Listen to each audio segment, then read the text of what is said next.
the textile center, and I want to look at this loom, I think, over here.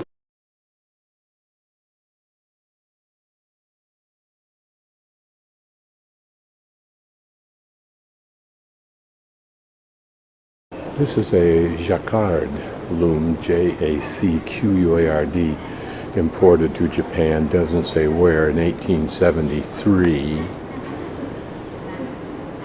Before that, everything was woven on a sorahiki bata, an old type of loom operated by two people.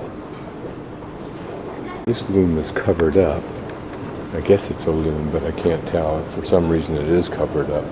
Or where there's a craft shop where they demonstrate making things, and I think at 10 o'clock there will be a kimono show here. Here a drawing of silk being made on apparently the two-person loom.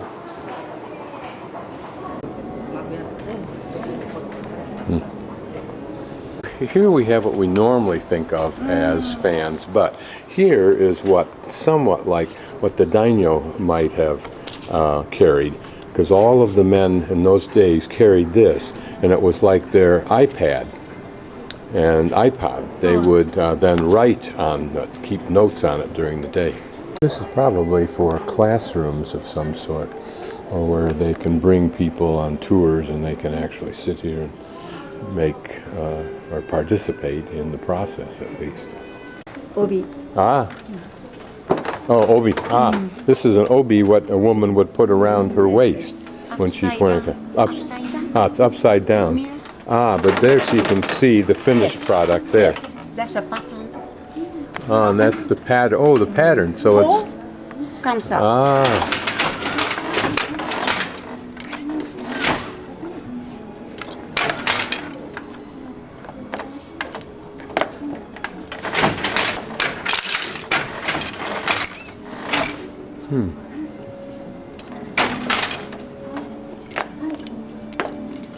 Ah, I see.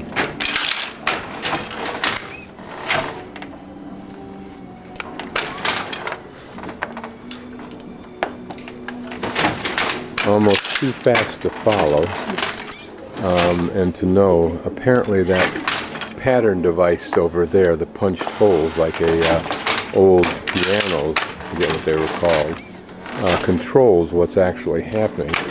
She apparently is inserting the individual threads, you see. Ah, I see. So that pattern lifts up various threads in there according to the pattern. She slides something through, then puts the individual colors through, and that starts to create it. Ah, I see. And if you've ever had a nightmare of being caught in an endless, continuous process, and your life was making this stuff, that's what you would feel, that nightmare. So these hold the threads down, but there are 2,400 threads across there that are being manipulated by this process. This gold leaf, back. Ah, okay. Oh, gold. Bamboo. Uh-huh. Hook. Ah, I see. This. Ah, that, okay. So this is putting the gold in. Yes.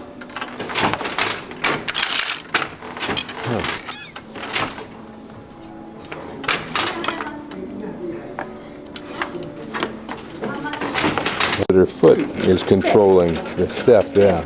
Oh, the change. Ah, that changes. That's each foot pedal moves this system over here one more notch. One pattern, one color. Yeah. Wow.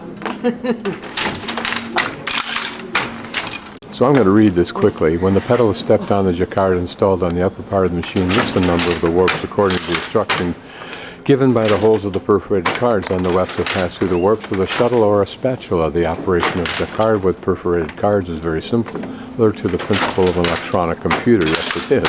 The device of jacquard was introduced to Japan from Lyon, France, 1872 by the pioneers of Nishijin weaving, and it has been improved widely used in Japan. With the wide hand loom, a one-piece sash has been woven.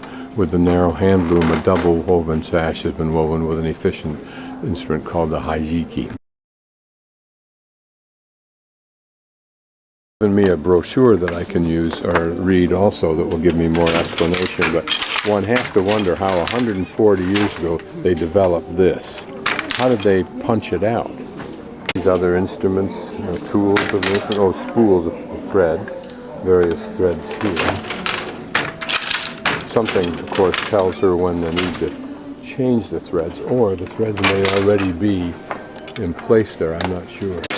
And up here is where that is having a controlled effect on the various threads that are being wound down. Notice how the threads rotate about 90 degrees there within the system, so that there is this, as we might imagine, this crossing, if you will, of the vertical threads to the horizontal.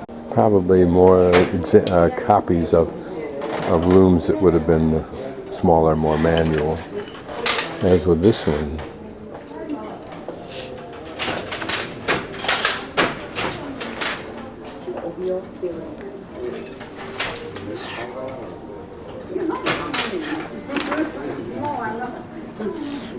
There we see what's being created.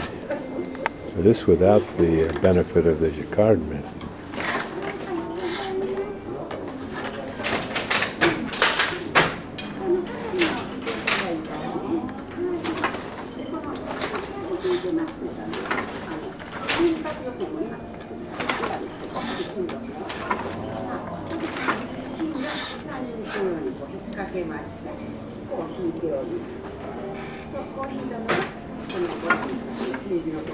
So she's very much in control of the detail of the making of this, whereas the machine does the other.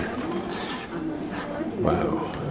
Now it appears that there's a pattern underneath what she's working on, and so she's conforming to that pattern. But still, an amazingly detailed hand operation. Imagine doing this all of your life. When you see how those little spools set into that, those little shuttlecocks that she has.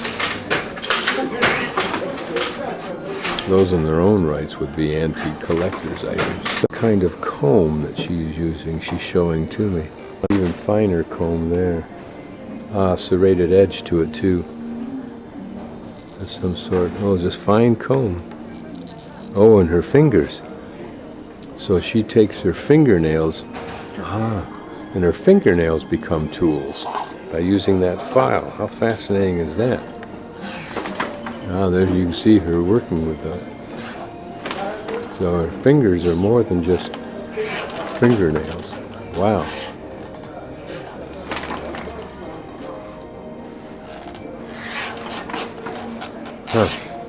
There are a pair of reading glasses in case she needs them.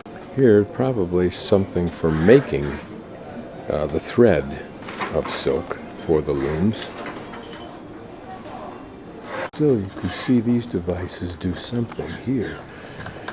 In this instance, she probably works this one section until she's got a certain amount of it done to her expertise, and then moves on to the next series of sections.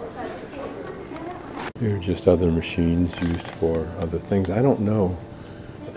I can't imagine much is done by hand except for the benefit of tourists. Here, the life cycle of a silkworm.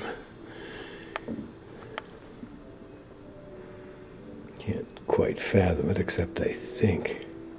Don't really know whether it starts in the upper right-hand corner or what.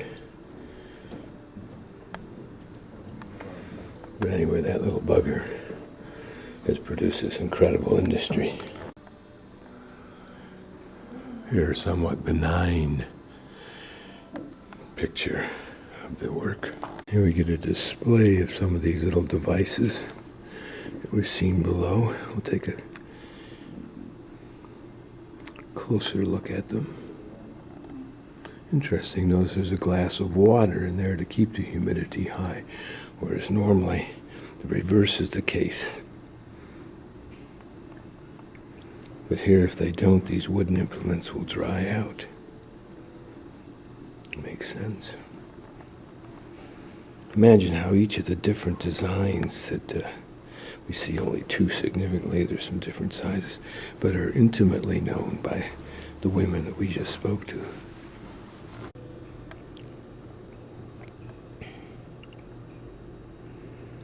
Look at the intricacy with which these are made.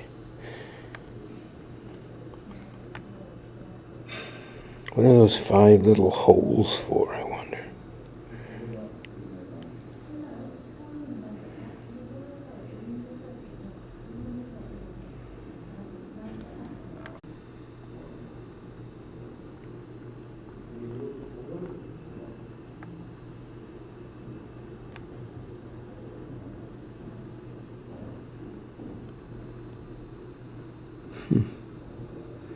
Haven't a clue. There, 5 more, 6 holes.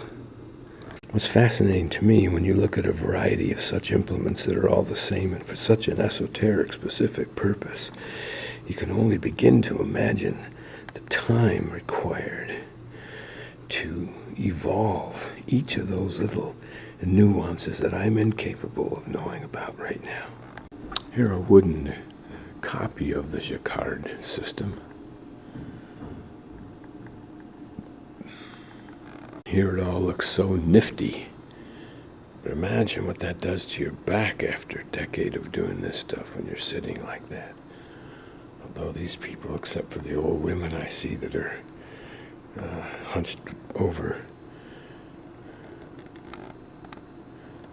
with arthritis, it looks like most Japanese survive quite well. And notice here these bow-like structures that are designed to put some tension on those racks of threads, and probably some kind of weight. The bottom holds all of that down, as we saw down below with these.